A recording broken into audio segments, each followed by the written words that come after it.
Smile or tune in. What you know about black? The forum is the format. It's MAZ and Tomcat. Who cares who came before that? You should trust me, it's official. Don't just take the flow for granted. We discuss important issues, plus promoting local talent. We three hosts that make the topics flow. Click the link and watch the show. Listen while you driving home, but don't forget to watch the road. Folks from different walks of life. Gangsters, politicians, single mothers, or musicians. It's important that we listen. Clap, clap, clap, clap.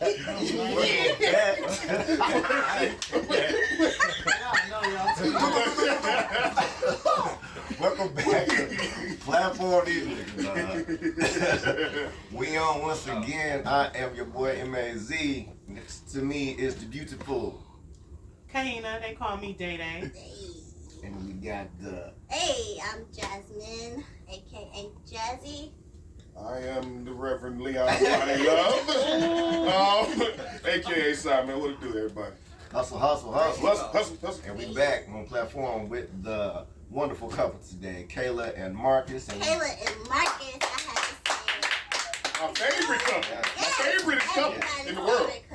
Yes. Yes. We talking about the love, and the more love. Yes, this episode is about black love. The special kind, you know? The kind that endures. So welcome to the show, you both. Thank you. Thank you for having me. Yeah. This will be brought to you by E&J, because we know in relationships you gonna need a little drink. I know. You gotta take a hard one. That's how I feel. That's how you get me. My bad. Anyway, sorry about that. Yeah, go ahead. Oh, you need to tell me? All right, so let's go ahead and jump into this special episode with, like I said, Kayla has some very powerful blood in her system, I just want to say, because it's mine. This is my beautiful cousin, Kayla. So, you too, tell us how this all got started. What was the beginning? We're going to let ladies go first, Marcus, because you know you've been here before. Okay, so we both transferred to Eastern Michigan University. In Issaquah, Michigan? Issaquah. In 2009. And so I guess from like mutual friends and things like that, we were following each other on Twitter. And then it led to Instagram. And we would just flirt on Instagram.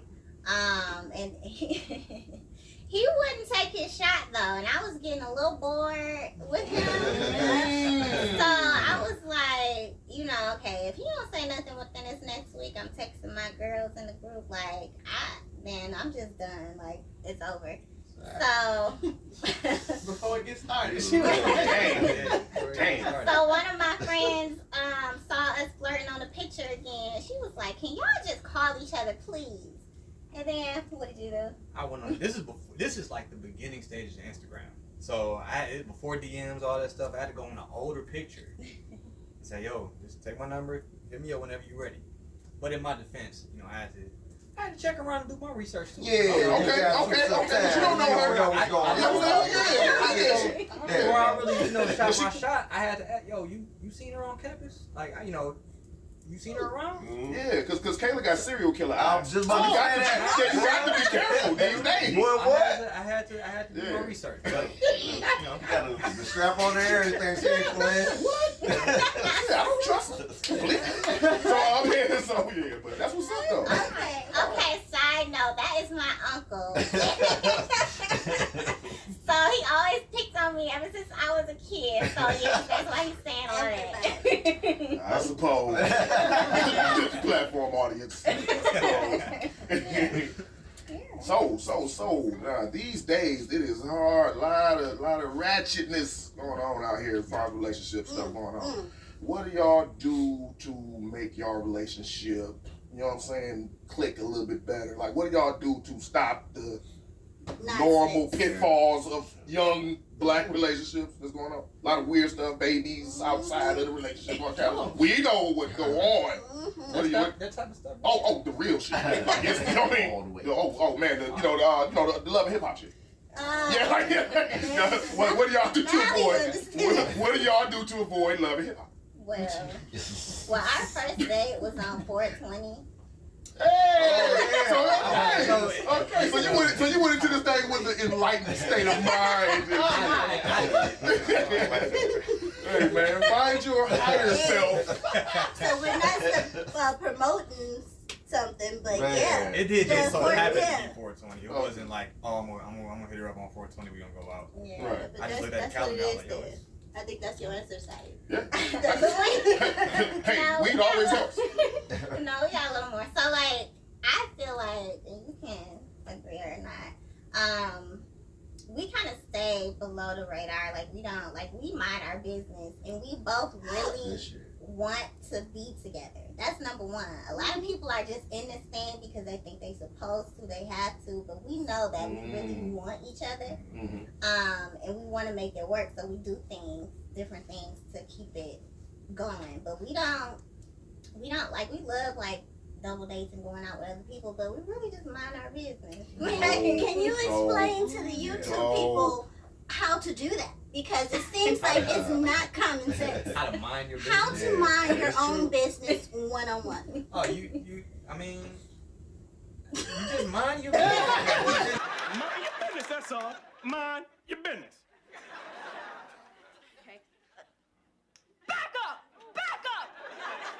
Mind your business, that's all. Just mind your business. They said the biggest threat to relationships is other people. It is. Oh yeah. You know what I'm saying? Yeah. So Yeah. so you know what I'm saying. So Yeah. y'all know we gonna have to explore the mind of your Yeah. business We- part of this thing a little later. Click the link in the bio. Yeah. We're gonna send you to actually to tutorials about Mind your business one-on-one. Yeah. Mind your business one-on-one. Because it's deep. It get deep. So Sai said something about something to my attention, like the biggest threat to couples is other people, which makes no sense when you say it out loud, but it is a very real thing. How do you keep loved ones, friends, teachers, or anybody, social media, how do you keep people out of your business and not let noise affect what's going on here? People are gonna be in your business regardless, right? Especially it's 2021. You know, everything. You got social media, so people gonna be in your business regardless. But you hear what they say, you take it in, you discard what you don't need, you keep what you need, and you keep it moving from there. Yeah, for Simple me, as that. yeah, for me, I'm private. I'm a private person, so I don't share too much on social media about like Gotcha. what's going on, Yeah. and things like that. So it keeps a lot of people, like, they're curious, they want to know, but it keeps a lot of people from sharing opinions and going back and talking to other people because they saw this or that on social media. So I think, just having a balance, posting what you want people to see and not like going on there talking, oh, I'm mad at him today, or blah, blah, blah, like all of that on social media. That's Just never- having privacy. Like, people don't have privacy anymore. They just want to share everything. Yeah. And that's never been us to put our stuff out there like that anyway. Mm-hmm. You'll never know she can be mad at me right now. You'll never know. Right. Not mad at me right now. That's what's up. So let me ask you this. We got the story kind of how y'all started talking on that level. But what was the courtship process like? Like from the first date on 420 to being his girl officially to the level that y'all are at now? It was fun. We had a lot of fun. He went, he lived in Southfield. I lived on the east side. East side, Right? That East Side newspaper. And he went, like, literally almost every day we would just hang out. Whether it's just watching movies, eating. We ate a lot. Yeah. I gained some weight. Happy weight. Yeah. We just spent a lot of time together. He invested a lot of gas to come down and see me all the time and take dates. And I think a lot of people get away from that in courting. Like, you gotta spend time and doing different things. Like, we went to the Motown Museum, and I've never been. He was the first person to take me there. He introduced me to like this Ethiopian food, like just doing different things together, and we were just dating. We weren't even together. Then how did we? He told me he loved me first, and after that, Hell no. Hey, did you say it back? oh yeah, I did. Yeah. Yeah. Okay. I did. All right. I did. Sorry. I'm just sign. Okay, let's be clear. Because there's a lot of, you know what I mean? It's like, oh, do you? You know, I love you too. You know, like, I don't, you know, people, you know, women get weird with shit like that. Yeah. You know, that's why niggas don't want to say it. No, it was definitely mutual. It's definitely mutual. Like we was eating at well, these were different times, but you told me you loved me first before we got together, right? I did. I don't know. I don't remember either. I don't remember. We talking about almost 10 years ago at this point. Yeah. This is Right. 2013 is all this is going down, so you know. Yeah, but it was really cute when he actually asked me to go steady. He was like, so I mean, would you be interested in like being a girlfriend? I'm like, yeah. And he was like, well, would you be mine? Yeah. Okay, well, yeah. Yeah, big Like, dog.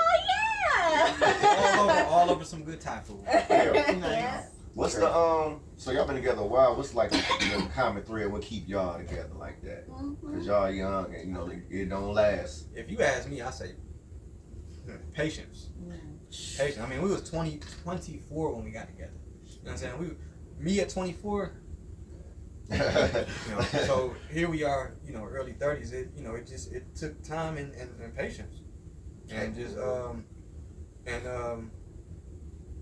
just growing and realizing like, okay, I go somewhere else for what? Yeah, You know, grass ain't always green. Yeah, Right on. yeah. So this might be a question for a seemingly older couple, but like y'all said, it's been 10 years. Now, how do you keep it interesting? Like, you might get bored, like, looking at the same face for 2 years. Like, you still got See that the mold face, type thing. Like, what is going on? Just a question. How do you keep it interesting? So we have a lot of similar interests. Like we're old, so we love like similar music, and then he's like a historian, and so like I can't watch certain things without him because he'd be like, oh yeah, so when that happened, A, B, C, and D, and I'm like, you weren't there, but he be knowing, and so just making sure that we kind of do the things that we like to do together. We like to eat together. We like to spend time with family together. We like to take trips together. So consistently doing those things makes it fun. And then sometimes I'll come up with some random challenges. Like I got a challenge for him right now to stay off social media. And he's doing it, and it's just interesting and fun. For me to be holding him accountable, like, what you know what's going on social media? I mean, it's not hard to hold me accountable after that first week. I'm like, yo, I can get used to this. I almost deleted my whole. Like, I don't have to know what's going on. I look up the NBA scores. That's all I need. I don't know. Yeah, and then cause we both work from home, so like, I think in the next couple of weeks, I'm like, let's just get dressed like we about to go out instead of being in our lounge wear. Let's just get dressed the whole week. Oh, Marcus. Yes. When there is, because I mean, in relationships between men and women, friction occurs. What do you do to handle when Miss Kayla Michelle is getting on your damn Oh, nerves? God. What do you do to, you know what I'm saying, get past the, you know, the tough times? Well, I mean, I don't even want to say what I really. Thank God this light is on. Okay. I see a lot of shade. So I'm glad this light is shining bright. Say, nah, that ain't it. You know what? I don't know. It depends on where the anger is coming from. Like if I know it's something I did, it's like, all right, well, I can understand why you're mad about that. Right. I argue myself into a corner and be like, you know what? All right, let me chill. I'll make myself look stupid. Right. But you know, What if it's something she did? I don't really get mad. Not so much something she did, but what if she mad at you for something that she think you did, but you didn't do? That I didn't do. Yeah, you ain't do it. Oh, if I That's my peeve. That's my pet If peeve. I'm not wrong and I know I'm not wrong, you gonna know I'm not wrong. You gonna feel stupid for even thinking I did it. But I am trying to grow out of doing that though, because that just makes the problem worse. I'm not. Okay. You know, Okay. so if I know I'm not wrong, you know, we talk and she'll figure out I ain't do nothing. Okay. Just do the conversation. That's all it takes. Right. Conversation. Right. But if you asked me that question 3 years ago, oh, Yeah. you're wrong about something I did. Oh, you never gonna hear that. Yeah. Talk about it. Yeah. I'm still in that phase. I'm old as hell. Yeah, I try to. I said I got back at 7:30. So you don't know that. Yeah, but yeah. Okay. Yeah, we talk it out. We talk it out. It'll come out that nothing happened. Yeah, okay. All right. And I think it's just a little bit of understanding your mate too. Like if you know the fact that, like you just said, she'll figure it out. That's just because you know how her mind works, you know. And I think that's important. A lot of couples don't realize that you have to understand how your mate thinks. Like, okay, if I lay it all out for her, she'll put the pieces together. And then also, like you said, patience to let them process the way that they process. Right. She's a detective anyway, so normally if she asks me, she already know or got a decent idea anyway. So at that point, it's like you cornered at that point. Just say what happened. Yeah, my thing is like I like to talk. I like to get him to talk to express. Like my background is in social work, so my thing is to get people to talk and express themselves. So I know the answer already, but I really want him to tell me like why or how, like how did you even get to this point, or if it's something that I'm trying to get him to understand. Like I'm a talker. I don't believe in just like shutting down and not like he hates that. He wish I would just be like just go be mad somewhere in the corner. I'm like, no, I want to talk about it because we have to communicate. We have to understand each other. So for almost 10 years, I've been talking. It's a lot of talk. Yeah. And I'm learning how to, just talk back. Yeah. Constructively, Because I'm somewhere caught in between the not talking and then, I'll be damned if I'm gonna sit here and try to figure out what the hell you thinking. You know what I'm saying? So yeah, I don't really want to talk, but we gotta talk if we're gonna get past this bullshit. So yeah, that's good. I mean, that comes with, like I said, like Jasmine said, like knowing each other. So yeah, I mean, or remembering that you know the person and not getting caught up in remembering that you know the person. Yeah, because you still know that I wouldn't do that type of shit, right? Yeah.